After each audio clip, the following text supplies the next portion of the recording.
شكرا لك يا رب. ما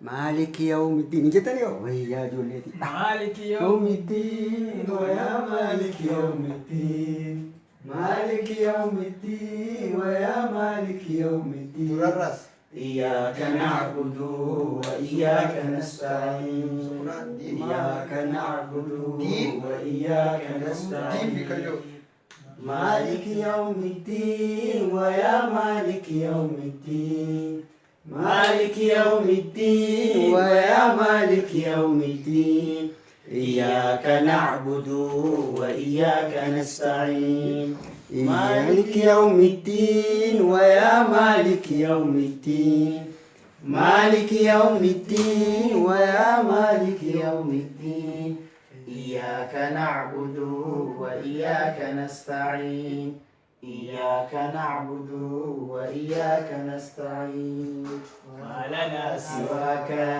يا إلهنا ما لنا سواك يا خالقنا غفور رحيم فاغفر ذنبنا ما لنا سواك يا إلهنا ما لنا سواك يا خالقنا غفور رحيم فاغفر ذنبنا ما لنا سواك يا إلهنا ما لنا سواك يا خالقنا غفور رحيم فاغفر ذنبنا غفور رحيم فاغفر ذنبنا آمين. هذا مالك يوم الدين ده.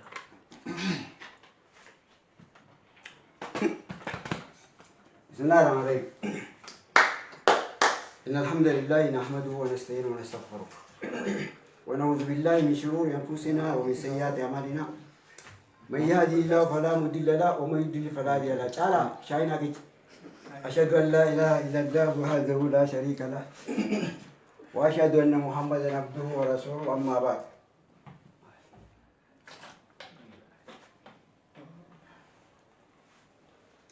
أكم نجا في قبضني أنا إلمان كي ياو جينين جرا إلمان كي يشان جاتو زرا أنغبا رايرات كتوسوت إيجا أرى سورة فاتحة آية فرفاتي في آية شنفان الله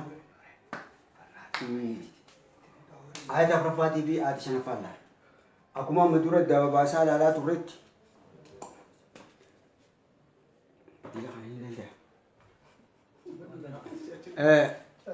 akkuma amma dura daba baasaa ilaalaa turretti shaf jechaatiin isin karaa isarraan ta'e. Kaniin an dawwee takka bunaa bishaan argitan ilmaan makiyya kaasii kanaarra na wayya isin kaba goorra. Egaa dubbiin irraa ayanni kun ayata tooyidaa ajaa'ibaati. Egaa ani afraffaa jecha sadii qaba. Maalik yawmi addiin jechoota kana hiikkaasaa afaan oromootiin dura kallattiin irra keenye akkaataa tartiiba jaarmiyaa hima afaan oromootiif deebisnee eegas finne booda ibsa irra kannaaya. Suuraa Faatihaa keessatti jechi kun alif xiqqoo tanaa wajjin ni dhufa. Alif xiqqoo tanaan maleettis ni qaba. Akka jechuutti ni qaba. Yoo alif gabaabduu qabaate maalikii jennee yaama. Maalikii. Yoo alif hin qabaanne immoo maliki. Maliki akka jechuutti ni qaraana.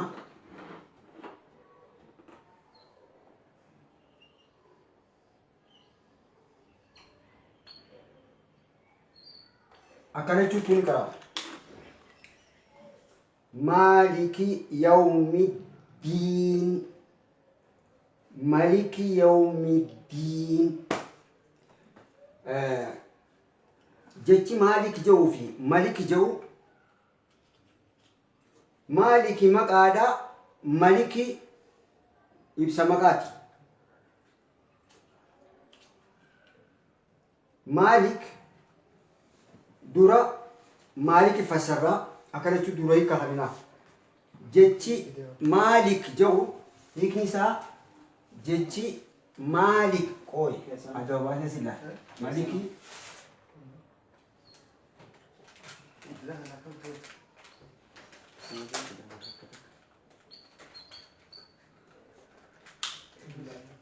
malik hiikni isaa mootii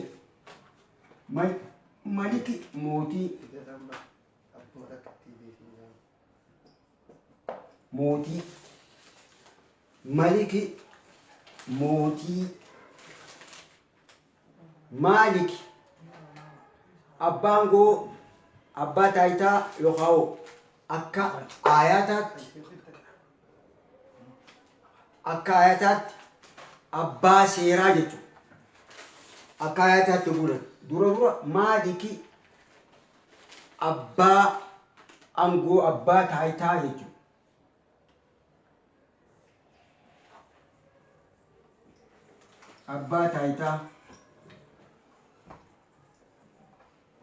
abbaa taayitaa yookaan abbaa seeraa jechuudha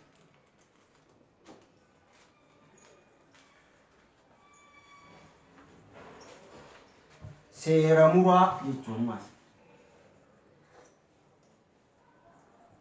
daanyaa akka jaansan kuni maalikii kan jedhu mootii fassarraa maliki kan jedhu yoo dhaabaan qaban yoomiin dheeressinee maaliki jenne abbaa angoo abbaa taayitaa abbaa seeraa heera muraa jechuudha akka biraatti yeroo hedduu oguu fassaran maaliki handhuurfataa jedhanii fassaran handhuurfataa jedhanii fassaranii hawaa hunda dhimma hunda wal keessaa qabu jechuudha amma ayata kanaa wajjin fassaruudhaaf akka nu wal keessan duraan laaqamne abbaa taayitaa yookaan abbaa angoo yookaan heera muraa jennaan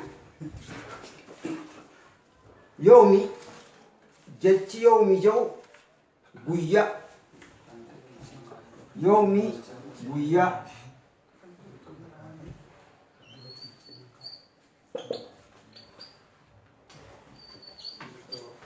yoomi guyyaa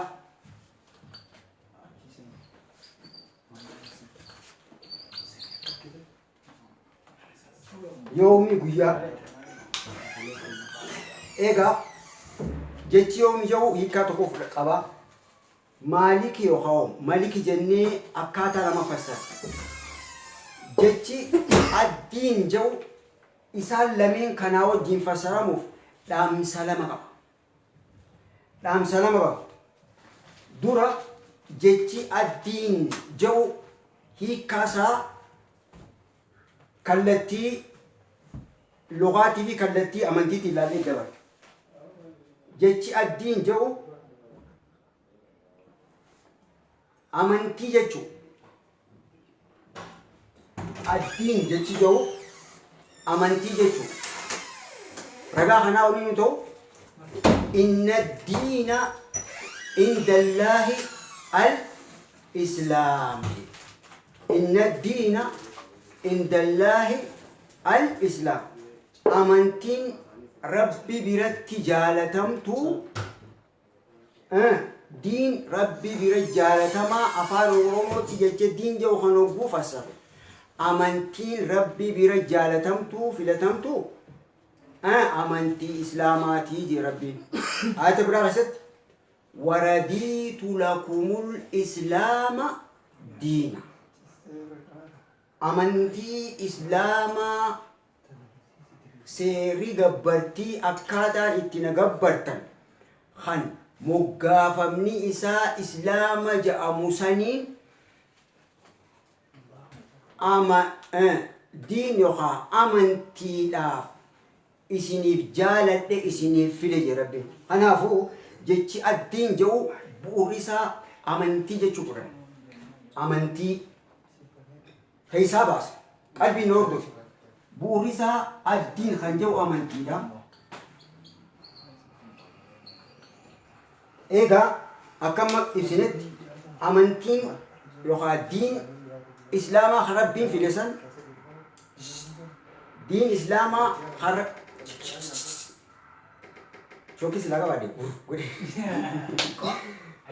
أمنتين إسلاما خربين في لسان هندي كل لما قبض جنين لا ليجر بوري أمنتي دمي كل لما يخاو قبض إليه كل لما جن قبض إليه شن أركان إسلاما قبض إليه جا أركان إيمانا ودتك قبض إيدك أركان إنسانا وليقلت قبض كل لما إيجا جتشي دين جو آيات خانا خيست إيجا دمي جن دين بورا جتشي دين جو أمنتي خجل مخون أمنتي إسلاما تربي في لسان دمي خدا لما قب شان أركان إسلاما جاء أركان إيمانا تكا أركان إسانا وليقلا خدا لما تا قبتيلي خدا لما تا إيغا أسيتي قبتيلي خدا لمن كيسا قبتي لما أسكي ستيبسي كيسا فدر قال جتشون دمي أركان إسلاماتي في إسانا أكنك أبني دمي أركان إيمانا جهن كيسا لما فدر قنيس وتؤمن أن تؤمن بالله وملائكته وكتبه فدر أسأل الله وكتبه كتابه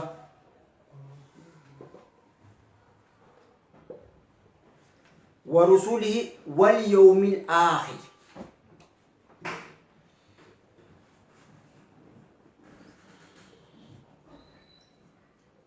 قبتي لمن كان فسر جيتي الدين جو كتابة جيتي الدين جو آخرة أركان إيمانا جين كيسا أكمل تكسي فسر أيه الدين tokko hiikkaa kana lameeni fassara obboleeyyan hiikkaa lameenu jecha maliki jedhuu fi jecha maaliki jedhu irratti fassara. Guyyaan san guyyaa aakhiraa qabadhu. Jechi kitaaba jedhu kana keessatti kitaabni kun heera ittiin bulmaata amantii harrabbiin samii torbanii olii arshii olii tumee nabi muhammadiin erge. Kana jechuun kitaaba quraanaa kana keessatti wanni jiru namni toltuu dalage guyyaa qiyaamaa jannata arkata. Kan hamtuu dalage guyyaa qiyaamaa ibidda azaabaa gubata waan jedhu seera rabbiin tume bakka ayatoota hedduu keessa jira. ولقال كنافو إمي سير ربي مرتيسي الدنيا رتي إما الدنيا في آخرات نبي محمد نمت إرجي خنا بيا إتين مرتي فمجد فكينا mana murtii tokko gudeetan mana murtii yogguu dhaqan iyyata bananiiti yaaboo isiniif gituu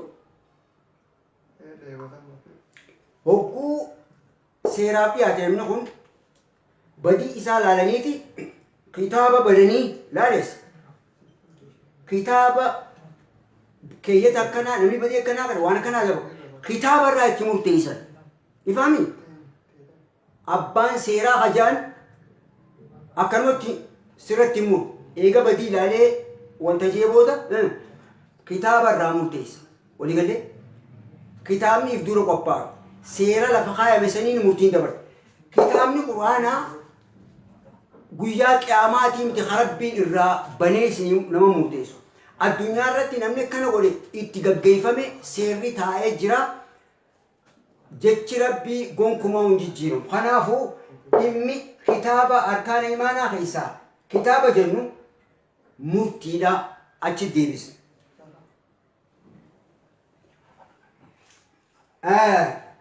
akkana jechuutu fassara jenna amantii addiinii qabxii lameen fudhanna maliki yoo jifassarra amma qabxii lameen keessa haysa maliki mootii yoomi guyyaa addiin guyyaa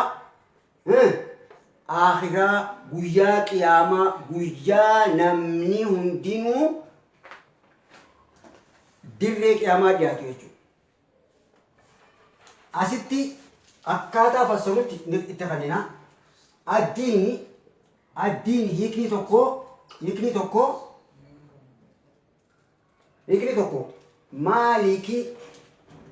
maliki mootii yoomi guyyaa addiin qiyaamaa guyyaa akhiraa guyyaa namni hundi addunyaa irraa dhumee fuula isaa wal qabu jechuudha.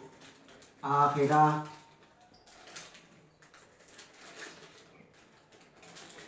egaa akkitti waliif fassarru maliki lakkoofsa takka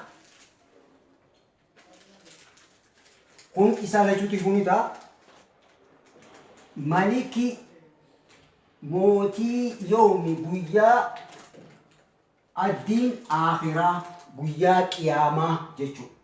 Guyyaa qiyaamaa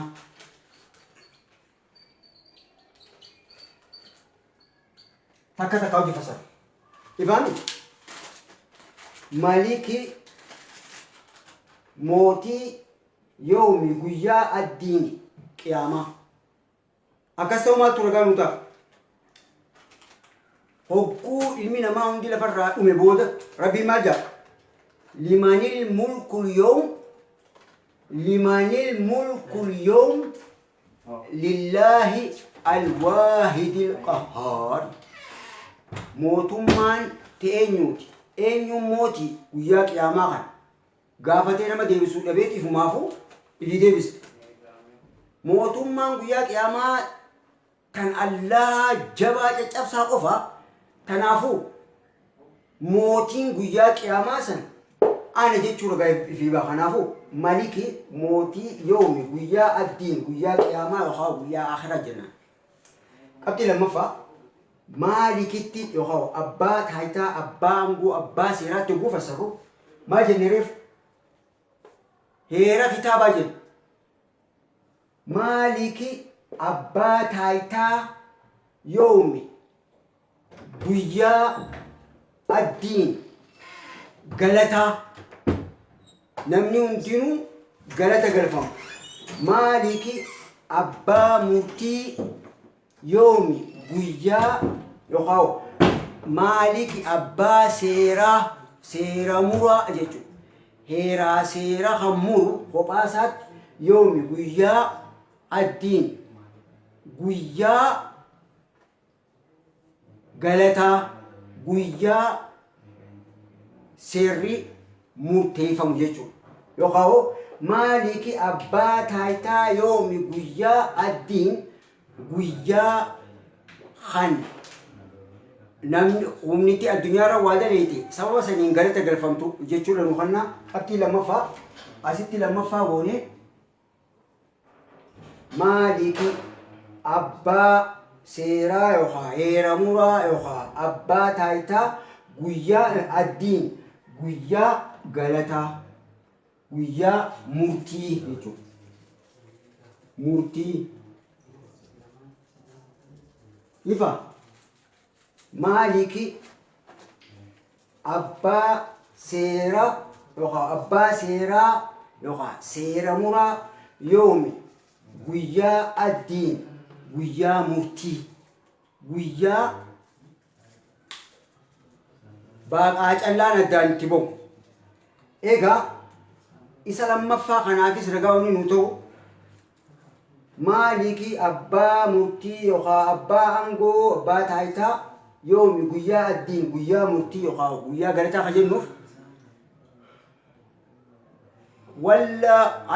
والله يقضي بينهم يوم القيامة فيما كانوا فيه يختلفون. آية القرآن الله مرتي قولا يقضي مرتي دبرسا بينهم جدو إساني ورّا تولتو دلقيف بداس جنتا خنوفي ورّا امتو دلقيف adaba azaabaa kannuudhaaniif adda baasa yawmal qiyaamati guyyaa qiyaamaa kan abbaan adda baasa maaliin guyyaa qiyaamaa kana murtiin adda baasa inni mootiidha murtii kan walitti deebisna godhoguu tartiibaan goon kanaafuu fi maa kaanuu fi waan isaan keessatti tahan yoo addunyaa irratti yaxtalifuun gariin diin rabbii qabatee gariin waan biraa jala baqatee addunyaa irratti bakka lamatti iddaan qoodamaniif guyyaa qiyaamaa san murtiin tasaati kan murtii waa hundaa dabarsuu danda'u kan uumama san hunda irratti aangoo qabu isa Allah jaamu saniiti kanaafuu murtii isaan gidduu godha jechuudha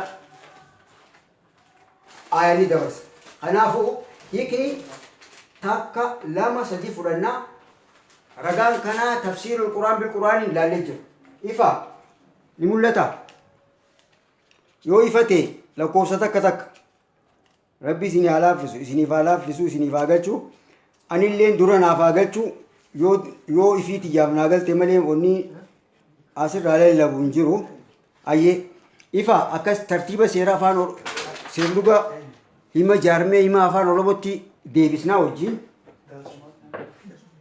tokkoffaa maliki yawmiddiin oguu jennu akkamitti fassareen mootii yaa rabbi gaa laaffisiif mootii yawmi guyyaa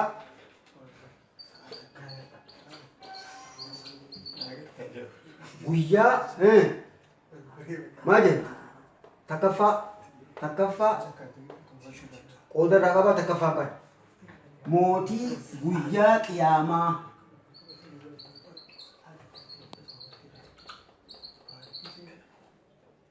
mootii guyyaa qiyaamaa ni ilaalla hiikkaasaa garagarummaa isaanii mootii guyyaa qiyaamaa isa tokkoffaa hogguu malikitti hogguu fasar malikitti hogguu fasar maalikitti hogguu fasar immaa isa lammaffaa abbaa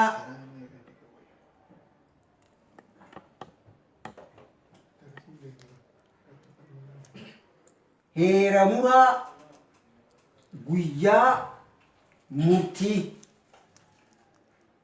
heeramuraa yookaan abbaa seeraa guyyaa galataa akka lachuttuu goonuu dandeenya abbaa taayitaa guyyaa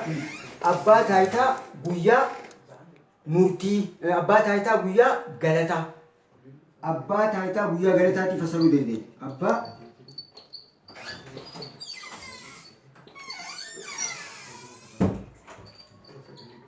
abbaa taayitaa guyyaa galataa sirri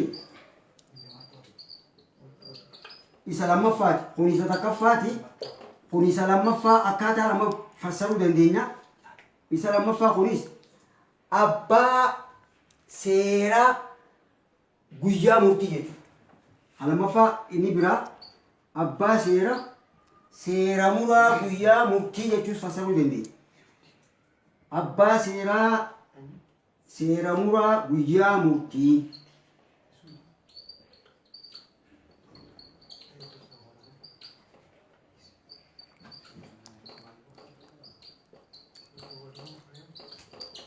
akkaataa lachuu fassaru yoo maka mootiin yeroo fassaru hogguu maliki fassarree maali fassarraa addiiniin kun qiyaama fassara yoo maliki mootii isa jalqabaa maliki yoo middiin jenne mootii guyyaa qiyaamaa yookaan mootii guyyaa akhiraati asitti abbaa taayitaa guyyaa galataa yookaan seeramuraa guyyaa murtii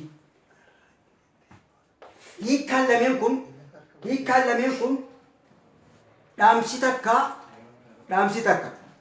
akka seerluga afaan oromootti akka seerluga afaan arabaatti akka seerluga afaan hundaatti dhaamsa garagaraatti dabarsa as keessatti mootii guyyaa qiyaamaa jira.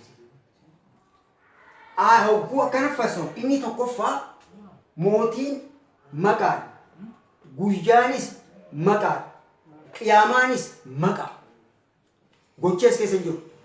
Qalbii laal seerri baasii jira. Mootii maqaadha. Guyyaan maqaadha. Qiyaamaan yookaan akhiraan maqaa.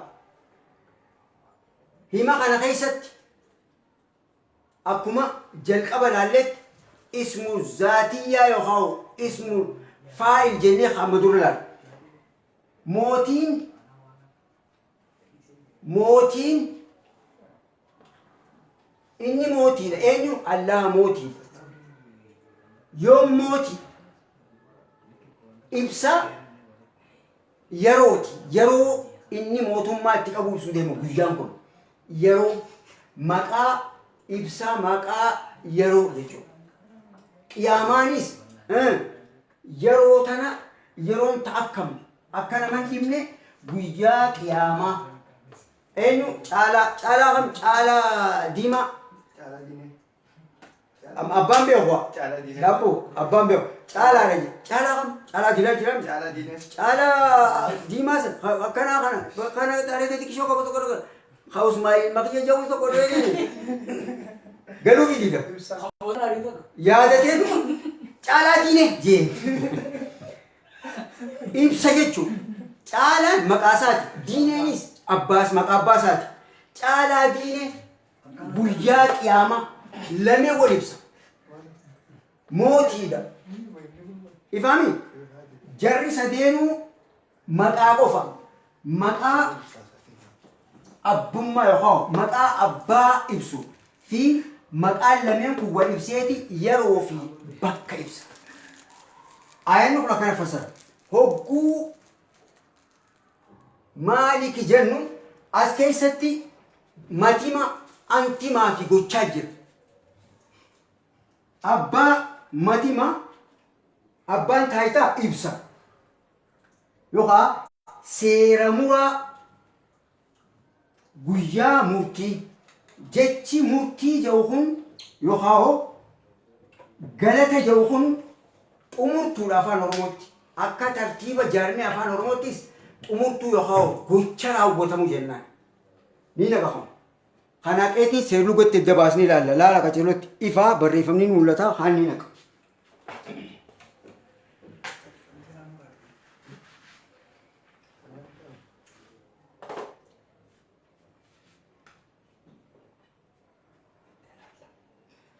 Asitti ammas abbaa taayitaa egaa akkaataa jaarmiyaa himaatti wani ilaallu takka maqaa matima jennaan matima jechi matima jedhu afaan Oromoo guutuu Ingiliffatti subject ka jennuun.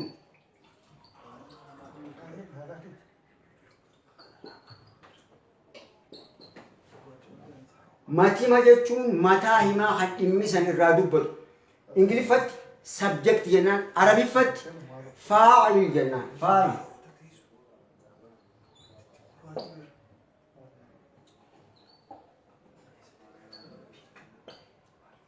Faa'ilee jaaniyaa kan gocha raawwatu jechuudha. Faa'il matima.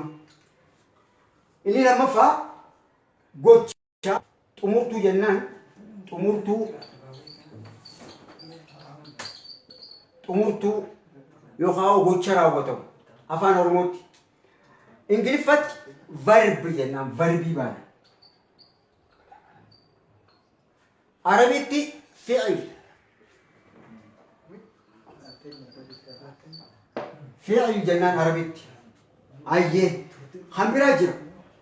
Abbaa taayitaa ka jennuun matima subjectii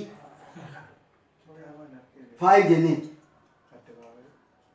Ayyeesitti seera muraa isa guyyaan kun yeroo ibsaa murtii ka jedhu kun xumurtuuti. Egaa hima kana keessatti matima subject yookaan faa'il ka jennuunii fi xumurtuu yookaan verb yookaan فعل خجنوني في أستي جوجا خجنونكم مالي إبسا إبسا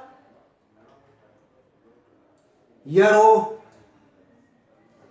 إبسا gochaati gocha ibsuuf yoom guyyaa murtii guyyaan kun kan guyyaa murtiiti egaa kana gizee biraatti akkasitti bal'ina allaallaa yeroo qabnu ni gabaabsina kanaafuu matimni abbaa taayitaati kan maal godhu kan murtii dabarsu eenyu irratti warra murtiin irra murteeffamuu haqa godhatu jechuudha. Warra murtiin irra murteeffamuu haqa godhatu. Objektii yookaan antima yookaan maf'uul ka jennuun as keessatti ni ibsan. Ifa as keessatti ni ibsan. Kanaafuu aayanni kun akka seerlugaatti hogguu kaa'amu akkana afaan Oromootti xumura irratti wanni kaayamu yoo gochi jiraatte umurtuu tanaan goona gocha seerluga tartiiba jaarmee afaan Oromootti. Asitti illee guyyaa galataa jenneeni galanni akkasii haazaa wabillahi tawfiiq. Aayata kana fixannee keessaa baadha. Aayatatti aanu deemi. Aayatatti aanu deemi. Saanarra laalaasi. Ayyee yeroo ni qaba. Amma gaa qalbiin ammaas dubbiin ta'a. Jabdu dubbiin. Aayanni kunarra ajaa'ibaati. Anaa fi ilmaan kiyyaa fi isinis dubbachuu jira. Dubbachuu jira. Adda baasin ammaa. Iyyaaka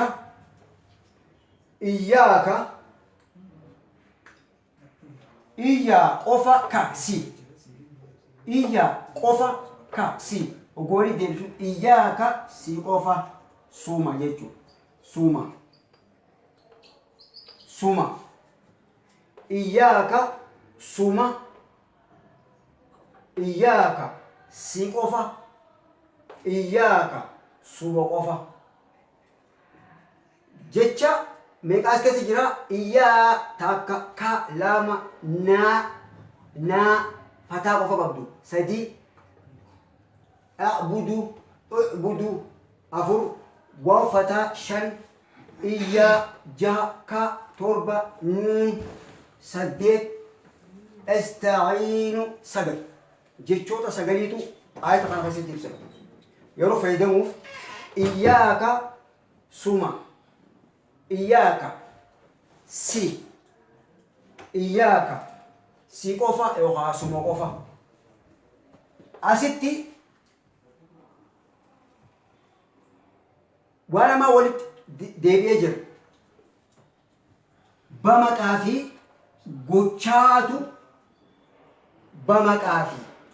gochaatu walirratti dhaamsa tokko dabarsite bamaqaa kuu jennu himeetiin jira bakka bu'aa maqaa gocha jechuudha. Bamaqaan naa jechuun eenyu bakka bu'an ilaala. Jechi ibaadaa kun gabbartii yookaan gabbaruu jennaan. Iyyaaka naa nuti yookaan nuti naa akkaataa lama fudhanna yoo bamaqaa akka antimaa ifa baasne nuti ni jenna nuti ni nuunfataa nuti ni yoo bamaqaa akka antimaatti akka matimaatti antimaa miti gocha raawwachuu deemu nuti jennu kana ammoo yoo bamaqaa kana ifa baasuu baanne yoo bamaqaa kana ifa baasuu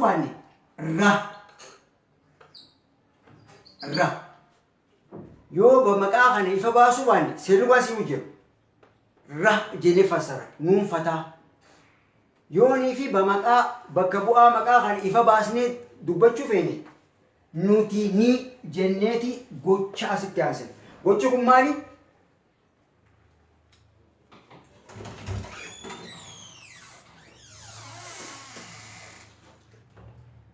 gabbaru jenne hima fagonu dema ni gababsina gaba biral sura wanta kasa balina la inshallah imnukun wan sura kafirun kaysa balina anjiru yecha achira balina la ayye nutini ayye gabbarra ayye gabbaru jenne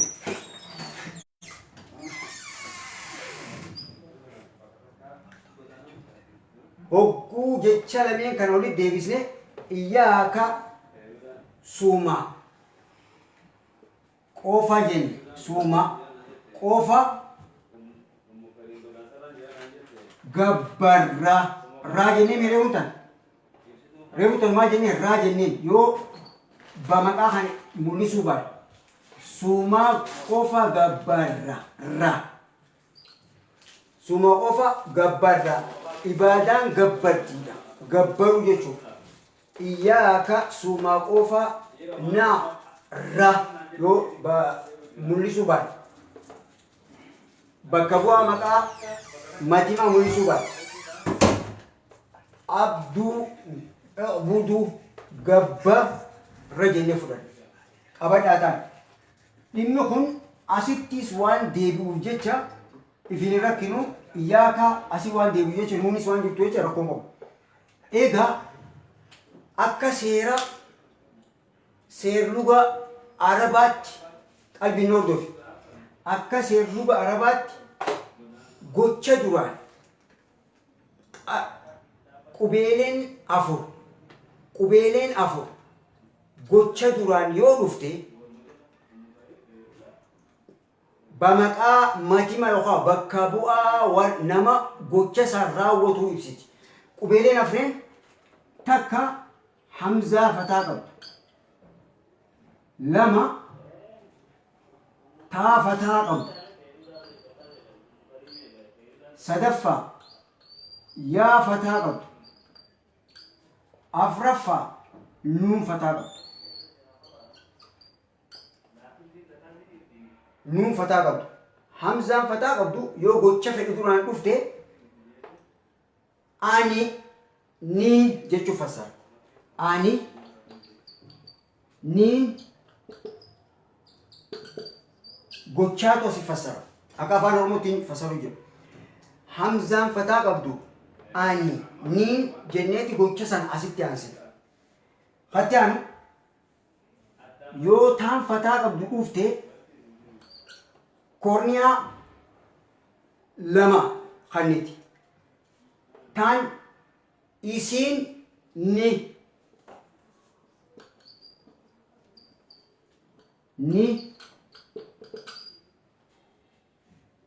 ta isiin ni gochaatti aan yookaa isummaan kunu ati ni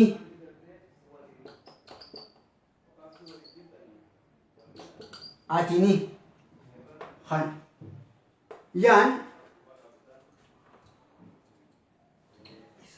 yaan yoo gocha duraan dhufte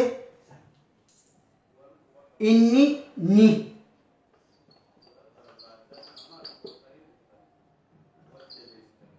ni yoonii fi singularii qeenxeedha qeenxeetu jira yoonii fataa dhufte nuti ni asii ilaallee jira nuti ni ifaami ilaala kana qaceellotti amma hime suuraa kaafiruun keessatti waan irra deddeebitee kana booda dhuftu jecha yaadadhaa jeetuman bira qofa yoonii fi hamzaa bakka nuun tan hamzaa fataa finne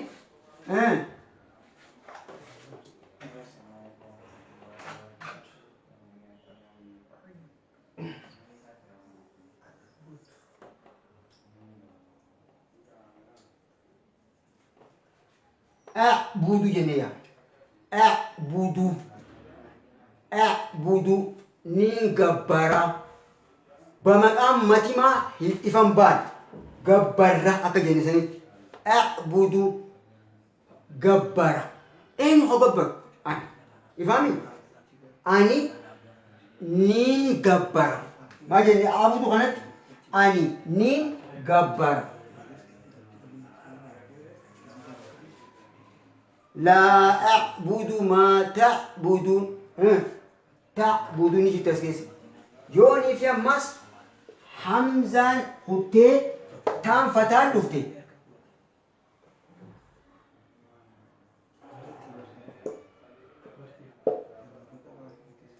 أكلم فسرين تام فتان دفتي تعبدون أنيو إسينسان إنتلونسان ni gabbarti ta'budu eenyu isiin ni gabbarti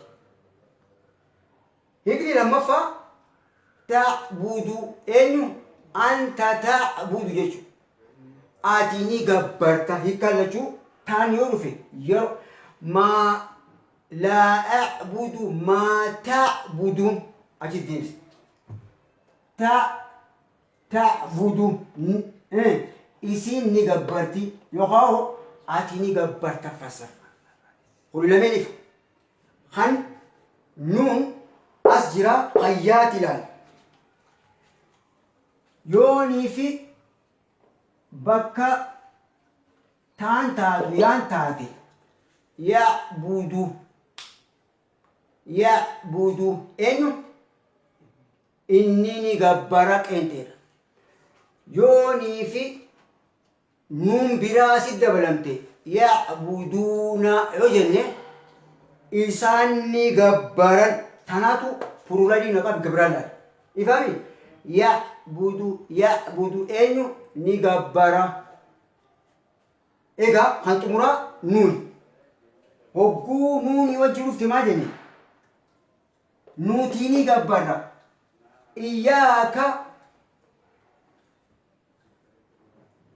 sumaa qofa na'budu gabbarra yoonii fi akka tartiiba jaarmaa matinni hin mul'anne jenna kuniif hali naqa amma wanni nin kan ibsuuf dirqama aayata kana ifa godhee dabarsuu waan barbaachisaa ta'eef kuniif viidiyoonni taa'aa irra deemtanii ilaaltan ni naqa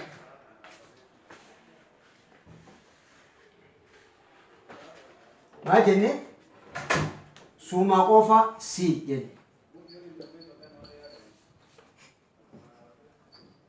suma qofa na'budu ra yookaan yoo ra jenne gabbarra jenne fudhata suma qofa gabbarra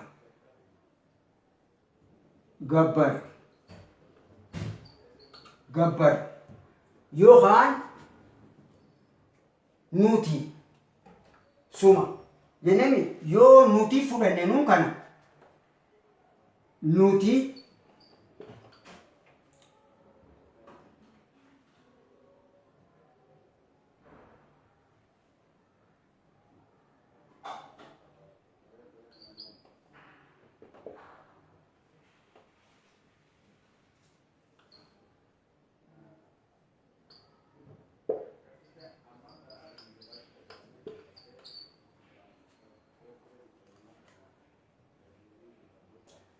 nuti lamaa jira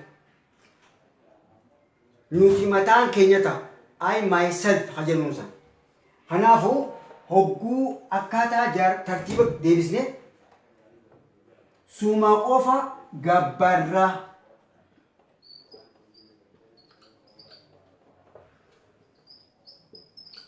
sumaa qofa gabbarra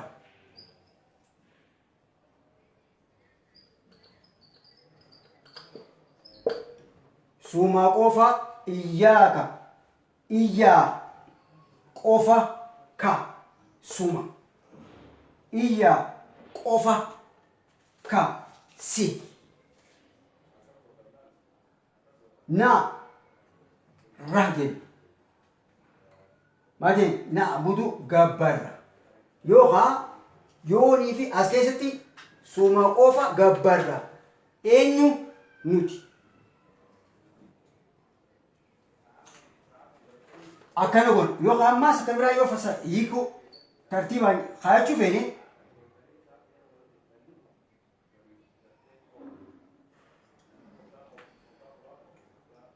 nuti yookaan nuti ni gabbarra si qofaan hin ta'u asitti bakka lama yoo goones bakka jijjiirata nuti sumaa qofa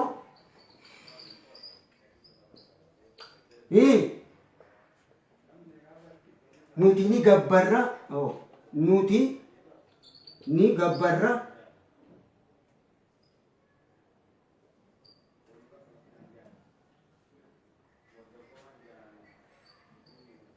si qofa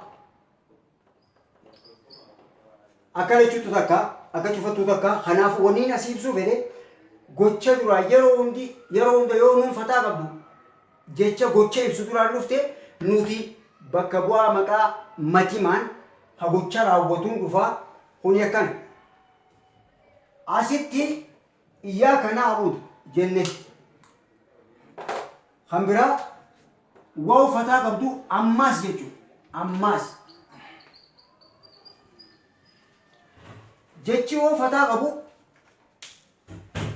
asitti wal qabsiistuudha conjunction ka jennu jecha hima lama wal qabsiisu jechuudha waa uffataa hoggufeete wal qabsiiftu taate hoggufeete akka uruuf jarii dhufti hoggufeete ammaas ibsa gochaa taate dhufti akkaataa himaatti fassaraa deemu tilmaamaan yeroo hunda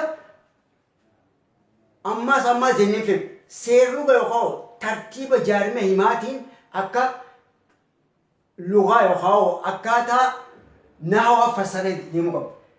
Waa ammaas iyyaaka na'budu nuti suma qofa gabbarra qabxi takka. Waa ammallee dabalata iyyaaka suma qofa nuufatamaa jenne nuti jenne nasta'iinu gargaarsifan iyyaaka suma qofa gabbarra waa ammaas gabbartii qofa osoo hin ta'in iyyaaka suma qofaani nasta'iinu gargaarsifan ifaami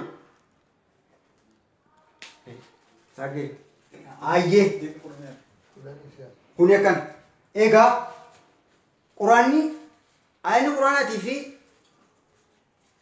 hadisni sayini dhimma yeroo quraanni kun nabi muhammad irra bu'eetii qureeshii qofa ibsa yoo jettee achi dhiibde yaa wayla quraanatti namanne rabbiin zamana dur qofa beeka malee ammaan tana teknooloojii yookaan qaroomina keenyaan bunna jechuu jirta namni akkana dhugoomsu yoo jiraate dhugaa haxaa keessa jira walii galee tanaafu yaaboo anumaa fi atii fi ilmaan kiyya fassaree deemnaa ta'a hogguu salaat iyyaaka na'budu jenna garuu wanna kana yoo bootaa jijjiiran na'budu iyyaaka yoo bootaa wal jijjiira asitti iyyaaka dura dhufee na'budu bootaan dhufe suma qofa gabbarra jechuu kana yoonii fi bootaa wal jijjiiramte hoo na'budu iyyaaka yoo jenne gaafa feenes gabbarraati gaafa feenes waan biraa gabbarraa jechuu kana asitti baallama ajaa'ibaa kan yeroo hunda hogguu 17 salaata fardii keessatti rabbiif waada seenu jiru iyyaaka na'budu suma qofa gabbarra waan biraa ifa baasneetis dhooysineetis hin gabbarruu jechuu jira yaa oromooti ammallee waa ammaas gabbartii qofaa miti wa iyyaaka nasta'iin suma qofaan gargaarsifannaa yeroo ammaan tana irra guddaa warri rabbii nu dallaneef hogguu salaanu kana jenneeti iyyaaka na'budu jenneeti dhaynee ilmaatu irreechatti allahu akbar jenna dirree irreechaatti wayyaa qaali iyyaaka na'budu rabbi shawwatu jira akkana jennee barboonnee salaallee jireenee footoo kaanee ol baasnee hoggoochi dheenu bishaan nurra raqan